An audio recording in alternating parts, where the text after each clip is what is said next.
Nabi Isa alayhi salam, the Prophet Jesus, will descend according to Nabi Muhammad alayhi salatu wasalam, descend from above with his hands resting on the wings of two angels. And he will descend in a masjid in Damascus. I have written a book entitled The Messiah, the Messiah, the Quran, and Akhiru Zaman. And in that book I devote some time to this subject. What happens when he returns? I advise the listening and the viewing audience to read that book. After he kills Dajjal, then we learn about the Messiah now becoming Hakim al-Adil, a just ruler. Our Prophet, Allah's blessing be upon him, prophesied that he will be a just ruler and that he will rule from Jerusalem. But our Prophet also said, كيف أنتم إذا نزل عليكم ابن مريم وإمامكم منكم. That at that time when Jesus returns, Nabi Isa alayhi salam, we will have an imam over this ummah, and therefore a khilafah state restored. And I cannot see that khilafah state established with its capital other than Makkah. The reason why we had a Khilafah state in Medina is because Makkah drove us out. That is why. Otherwise, the Khilafah state in Makkah. So we have, from these two hadiths, we have a Khilafah state in Makkah. And Nabi Isa alayhi salam is not sent to this ummah. Twice in the Quran, Allah says that he is Rasulan ila Bani Israel. Ya Bani Israel, inni Rasulullah ilaykum. He is not sent to this ummah. He is sent to them, Bani Israel, and he is Hakim al-Adil. So there is a Khilafah state in Jerusalem as well. And this is the ruling state and all, not that one in Mecca. At that time, when he returns, however, and he goes to Jerusalem, Jerusalem first has to be cleared of Gog and Magog, because Gog and Magog control power in Jerusalem. That's what's happening now. Yeah. So he goes up a mountain with the believers, and life is difficult, and the mountain is surrounded by Gog and Magog.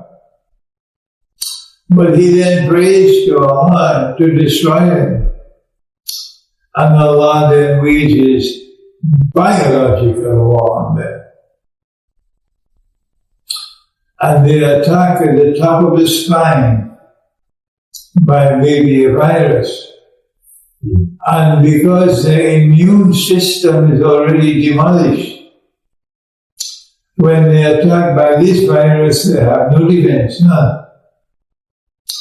And by next morning, they're all dead. First of all, they fall down paralyzed.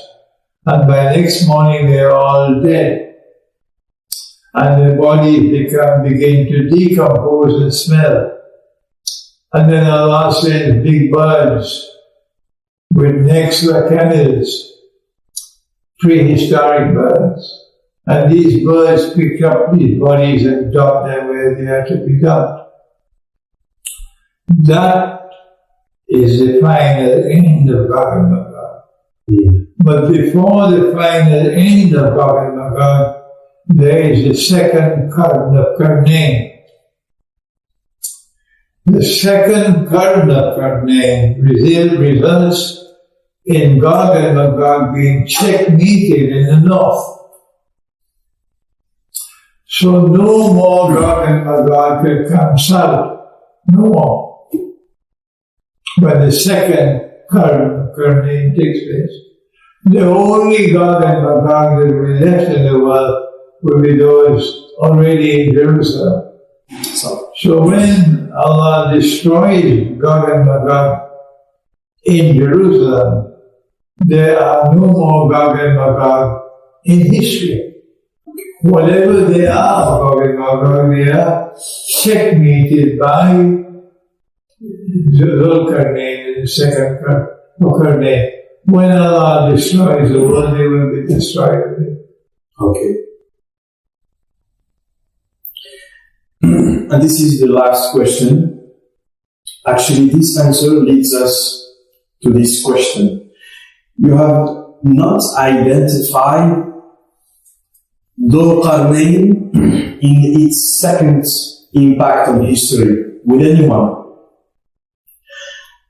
Can we say that it is the system of Isa ibn Maryam combined with Imam al-Mahdi which can be identified to this Dzulqarnain? When I lecture in public in France, there are some things I cannot say.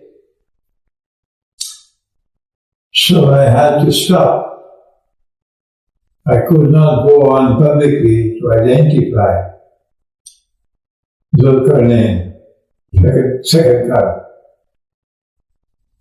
But this is not in public. No, we can see whether. Yeah, this is for the internet. So what I could not say at the masjid in Louisiana, I can say it now.